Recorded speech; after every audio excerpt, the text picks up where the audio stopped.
بسم اللہ الرحمن الرحیم۔ حضرت ابو ہریرہ رضی اللہ تعالی عنہ سے روایت ہے کہ محتاج نادار لوگ حضرت صلی اللہ علیہ وسلم کے پاس آئے اور کہنے لگے، مالدار دولت مند لوگوں نے سارے بلند درجے کما لیے ہیں اور ہمیشہ کا چین لوٹ لیا ہے۔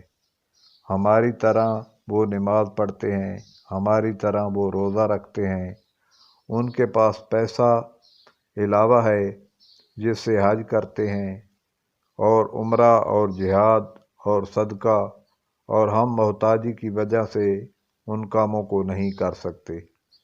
آپ صلی اللہ علیہ وآلہ وسلم نے فرمایا، تم کو ایسی بات نہ بتاؤں کہ اگر تم اس کو کرو گے تو آگے بڑھنے والوں کو پکڑ لو گے اور تم کو کوئی نہ پا سکے گا جو تمہارے پیچھے ہے، اور تم اپنے زمانے والوں میں سب سے اچھے ہو، مگر ہاں جو وہی بجا لائے گا وہ تمہارے برابر رہے گا۔